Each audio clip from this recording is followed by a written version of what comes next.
عمرہ کرنے نہیں دیا اور اس سے بھی روک لیا۔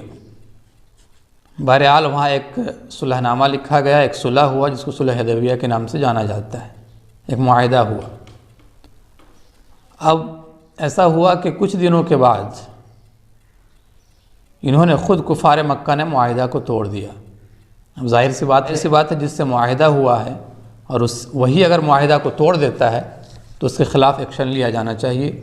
اور پوری دنیا کی یہ قانون ہے کہ اس کے خلاف ایکشن لیا جاتا ہے۔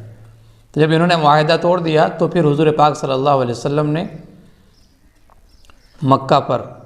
حملہ کیا اور پھر مکہ کو فتح کیا۔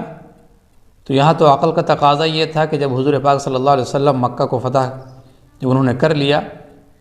تو جنہوں نے معاہدہ کو توڑا تھا، جنہوں نے آپ کو تکلیفیں دی تھی، ان کو کیا کرتے؟ ان کو قتل کر دیتے۔ ان کے پاس پورا اختیار تھا، قانوناً بھی اور ان کے پاس طاقت بھی تھی، لیکن انہوں نے ایسا نہیں کیا، بلکہ ایک امن کا پیغام دیا اور لوگوں کو معاف کر دیا۔ اب اتنا کچھ ہو جانے کے بعد اب ظاہر سی بات ہے کہ وہ مکہ جو مرکز توحید پہلے تھا، اب اس کو پھر مرکز توحید بننا تھا۔ تو اگرچہ ان مشرکین کو جنہوں نے معاہدہ کو توڑا تھا، جو مکہ میں رہنے والے مشرکین تھے، اگر دیکھا جائے تو ان کو فوراً قتل کیا جانا چاہیے تھا، لیکن اسلام نے، حضور پاک صلی اللہ علیہ وسلم نے انہیں مہلت دی،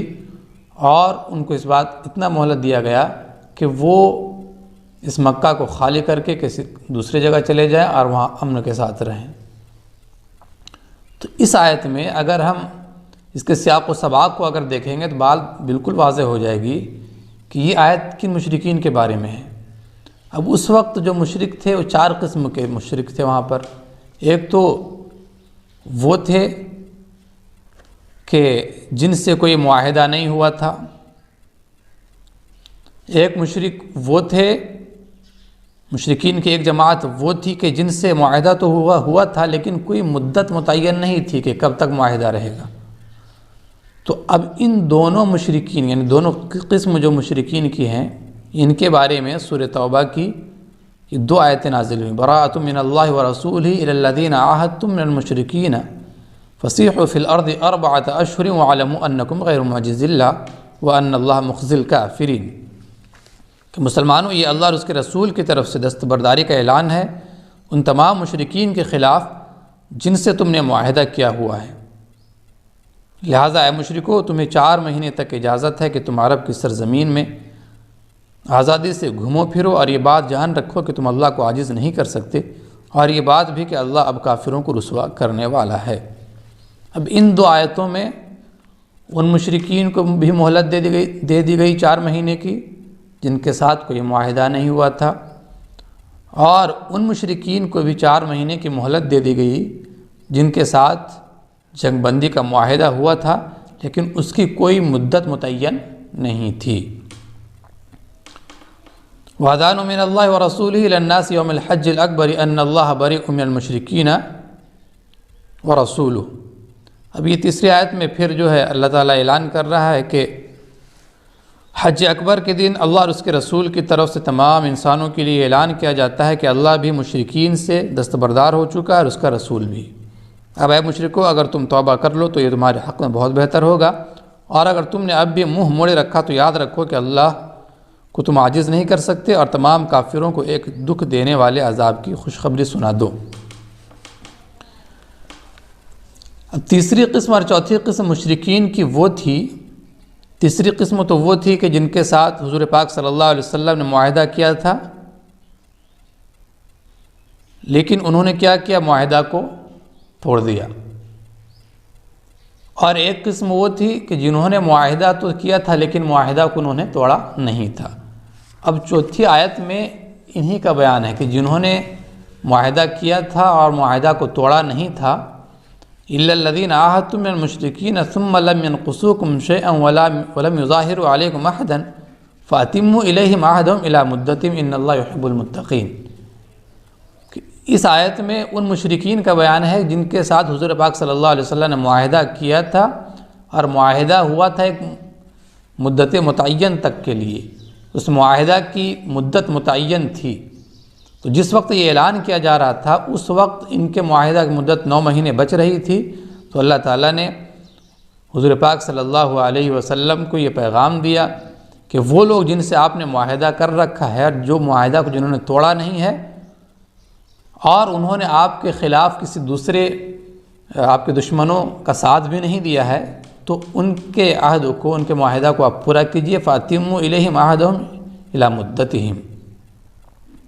تو ان کے ساتھ کیے ہوئے معاہدہ کی مدت کو پورا کرو۔ اب جو یہ 5ویں آیت ہے، یہ ان مشرکین کے بارے میں ہے کہ جن سے معاہدہ کیا تھا حضور پاک صلی اللہ علیہ وسلم نے اور انہوں نے معاہدہ کو توڑ دیا۔ جب معاہدہ توڑ دیا تو ان کے خلاف فوراً ایکشن لیا جانا چاہیے تھا، لیکن وہ مہینہ جس کو اشہر حرم کہا جاتا ہے، یہ 4 مہینے تھے جن میں جنگ اور قتال کرنا جائز نہیں تھا۔ یہ ذی القعدہ، ذی الحجہ اور محرم اور رجب کا مہینہ، تو جس مہینے میں اعلان کیا جا رہا تھا یہ حج کا مہینہ تھا، تو یہ اشہر حرم میں سے آتا ہے، یہ حرمت والا مہینہ، اس میں جنگ نہیں کیا جا سکتا تھا۔ تو اسی لیے اللہ تعالیٰ نے یہ حکم دیا فَإِذَا انْسَلَخَ الْأَشْهُرُ الْحُرُمُ فَاقْتُلُوا الْمُشْرِكِينَ حَيْثُ وَجَدتُّمُوهُمْ وَخُذُوهُمْ وَاحْصُرُوهُمْ وَاقْعُدُوا لَهُمْ كُلَّ مَرْصَدٍ، کہ جب حرمت والے مہینے گزر جائیں تو ان مشرکین کو جنہوں نے تمہارے ساتھ بدعہدی کی ہے، تمہارے معاہدہ کو توڑ دیا ہے، تو جہاں بھی پاؤ قتل کر ڈالو اور انہیں پکڑو، انہیں گھیرو اور انہیں پکڑنے کے لیے ہر گھات کی جگہ تاک لگا کر بیٹھو، یعنی جس طرح سے جنگ میں کیا جاتا ہے۔ ہاں اگر وہ توبہ کر لیں، ہاں اگر وہ توبہ کر لیتے ہیں اور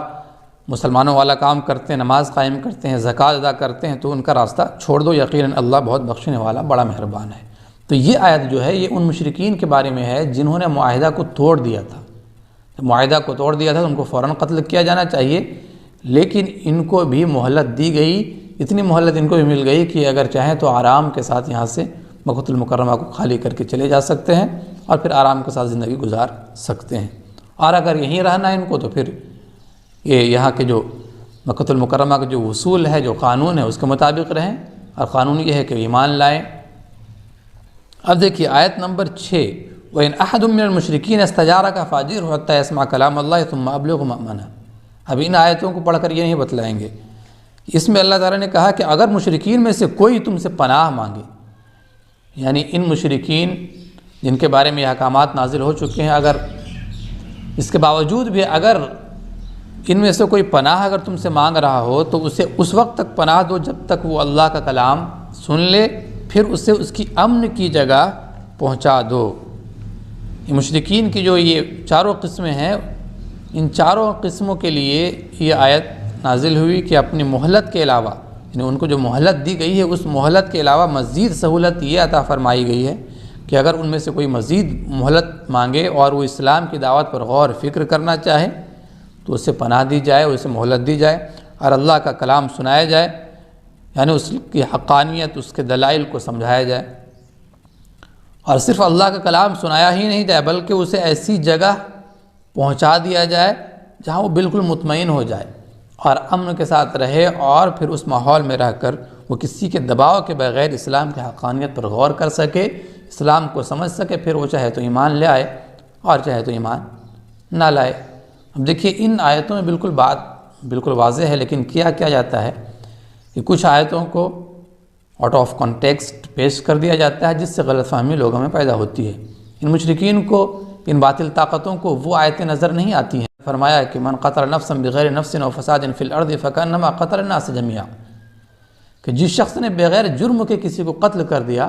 تو گویا کہ اس نے پوری انسانیت کو قتل کر دیا۔ تو یہ آیتیں ان سب کو نظر نہیں آتی ہیں جس میں صاف یہ اعلان کیا گیا ہے کہ اللہ تعالیٰ کسی کے قتل کو پسند نہیں کرتا ہے۔ اگر کوئی شخص ایک شخص کو قتل کر دیتا ہے تو گویا کہ اس نے پوری انسانیت کو قتل کر دیا۔ اللہ تعالیٰ سب کو سمجھ عطا فرمائے۔ السلام علیکم ورحمۃ اللہ وبرکاتہ۔